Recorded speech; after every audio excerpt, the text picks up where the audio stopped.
as always, we begin with the praise of Allah. The praise of Allah is the most weightiest thing of all things that is weighed. And it is the most valuable treasure of all treasures. So Alhamdulillah Rabbil Alameen. Welcome, brothers and sisters, to the Kalima Speaks. Once again, to the program that is designed to make you think. And our mission is to educate young men and women in the production of halal and organic foods. Once again, we're going to go into a topic that was first discussed in the 7th century by one of the Sahaba radiyallahu anhu, entitled, "Let me frighten you from this world." You realize when you frighten someone, it's kind of like surprising them or shocking them. So a lot of times, the things of the world, people are naive to some of the things that the world has to offer that gives no lasting benefit. Bismillahirrahmanirrahim. So let me frighten you from this world, for it is sweet and green. It is surrounded by lust. Its small wonders excite. It is light for its immediate enjoyments. Its rejoicings do not last, and its afflictions cannot be avoided. It is filled with false hopes, and it is decorated with deception.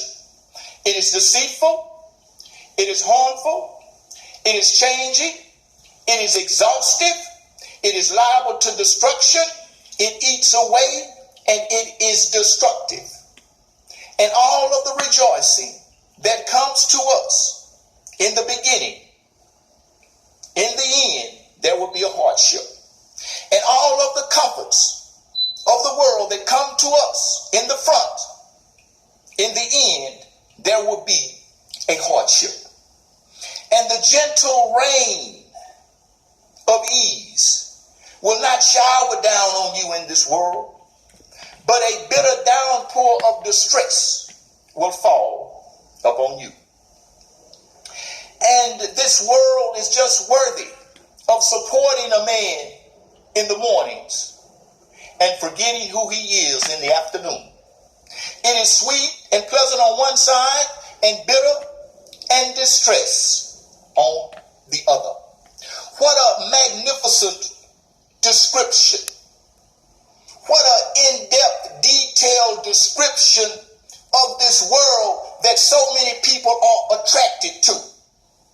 And he starts with, this world is sweet and green. So you understand, if there's something sweet, as little kids, we as coming up, we always wanted something sweet. We wanted something that was sweet. We wanted some candy. We wanted some cake. We wanted some pie. We wanted some soda. As long as it was sweet, it was something that we liked. And so what the shaitan has done, he has made this world, the likeness of it, the resemblance of it, as something sweet. And it's growing. It grows. See, green represents growth. Green represents something that's growing, something that's coming up, something fresh, something new. And it is surrounded by lust. All of these passions, false cravings, and desires that we have for new cars, new houses, new this, new that.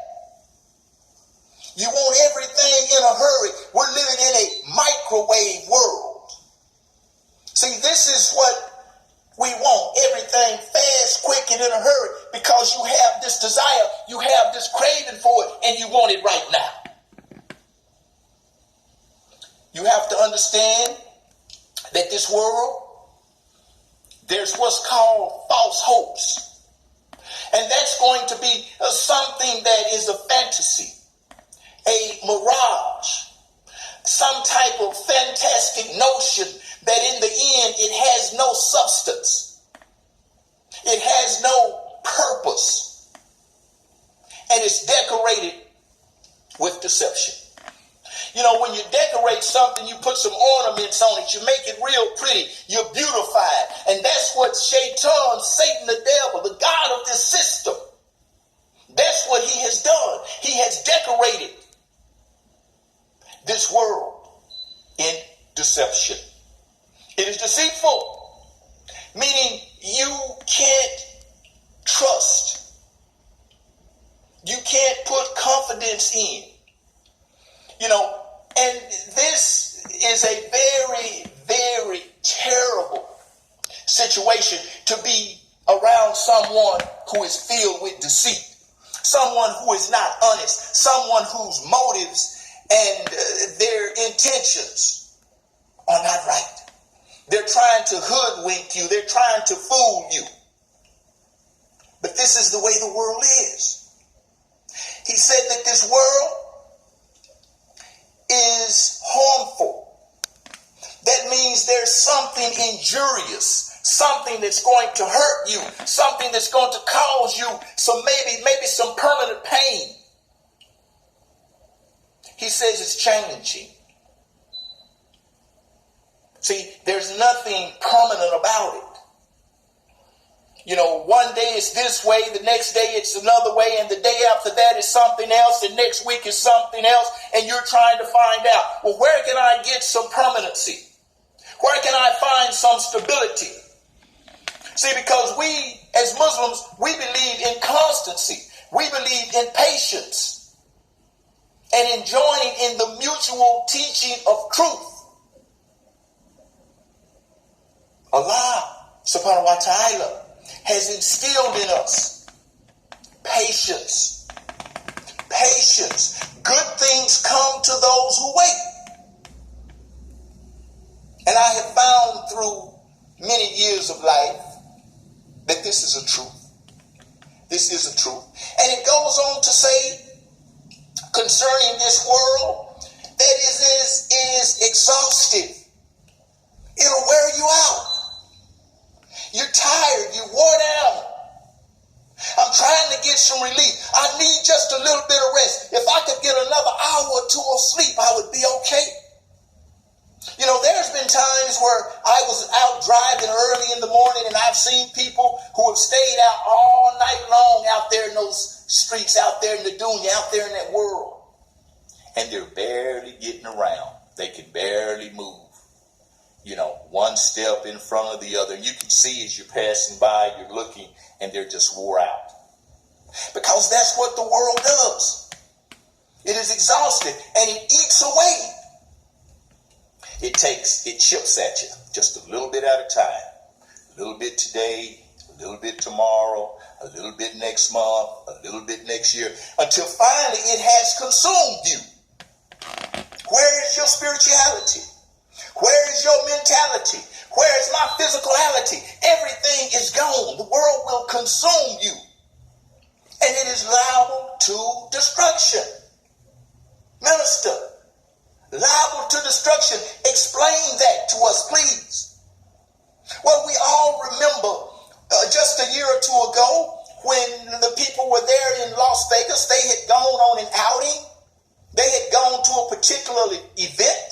And someone climbs up in a hotel window and he causes their demise because, see, when they went to that event, they were thinking that they were going to go there, have a good time, and go back home or go back to their destination. And it didn't work. It didn't happen because they're liable to destruction. But now, as Muslims, we're not exempt. But we can sure lessen the odds of this happening if we avoid circumstances, conditions, and events where things like this generally occur. And it is happening more often than not. And it is destructive.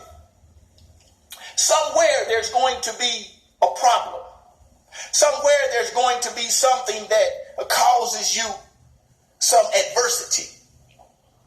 It never fails. I've seen it over and over and over again. This world has false promises, false expectations.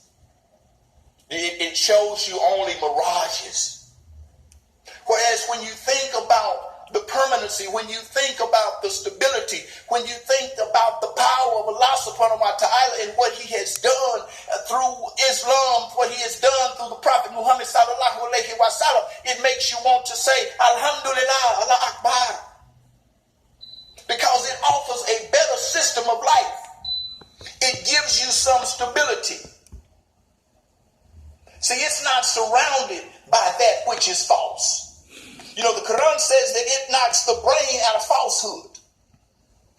So see, falsehood can't think when truth manifests itself. So we have to think about making the right decisions. We have to think about making the right choices. We have to think about going down the right road. See, because it's not only us that's affected by this world.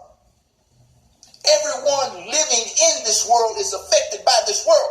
But as Muslims, we are in this world, but we're no part of the world because we're not participating in that which is lustful. We're not participating in that which is destructive, that which is harmful, that which causes false hopes. So see, you have to be a part of that in order to reap the dire consequences that this world offers. So Allah subhanahu wa ta'ala, when I'm talking, I like to go to the Holy Quran and read what Allah subhanahu wa ta'ala has said. A'udhu billahi minash shaitanir rajim. Bismillahirrahmanirrahim. وَاضْرِبْ لَهُمْ مَثَلَ الْحَيَاةِ الدُّنْيَا كَمَاءٍ أَنزَلْنَاهُ مِنْ السَّمَاءِ فَكَانَتْ بِهِ نَبَاتُ الْأَرْضِ فَأَصَابَهَا هَاشِمَةً رِيَاحٌ وَكَانَ اللَّهُ عَلَىٰ كُلِّ شَيْءٍ مُقْتَدِرًا. And put forward to them the example of the life of this world. It is like the water or the rain which we send down from the sky, and the vegetation of the earth mingles with it and becomes fresh and green, but later it becomes dry and broken pieces which the wind scatter, and Allah is able to do everything. Surely Allah speaks the truth. So you see, this world, Allah is saying it is like the vegetation which is sweet and green. The vegetation which the rain comes down, it makes it grow. But then after a while, after the season has passed, it becomes dry stubble and is scattered. I can remember my dear mother, when she would plant in the summertime, she would have red, blue, green, yellow. She even had the purple morning glories growing in her garden. But after a period of time, after the season had ended, they withered away. And they were gone. And what Allah is saying in the glorious Quran is he has likened this world to that. It has the resemblance. It is an allegory that warns you that the things in this world do not last. And we, as men and women, intelligent men and women, we who are adhering to the word of Allah, we need to hold on to that which is permanent. We need to remember that what Allah has promised is real. It has shown throughout history that the servants of Allah subhanahu wa ta'ala have been richly blessed. And this is the best life. This is the best system of life. And if we continue to live this life at the end of this journey, we will say that living our life according to the sunnah of the Prophet Muhammad sallallahu alayhi wa sallam, by living our life according to the Holy Quran in its glorious instruction, and living our life according to what Allah subhanahu wa ta'ala has mandated that we do, we will be able to enjoy life. We will be able to have a happy, prosperous family. Things will be balanced. See, because balance is everything. And we look for that. When we go into the ruku position and touch our knees, it represents balance for the Muslim. So once again, I ask you to pay careful attention to the things you do and to the way that you do things, and to beware of this world and its traps and its pitfalls. Because you do not want to become a victim and lose out on life everlasting that has been promised to us by Allah subhanahu wa ta'ala. And the Kalima speaks, the Kalima speaks, the Kalima speaks. This is a program that is designed to make you think. So we thank you and we ask that Allah continue to bless you and let his grace flow within your lives. Until next week, the Kalima speaks. Ameen.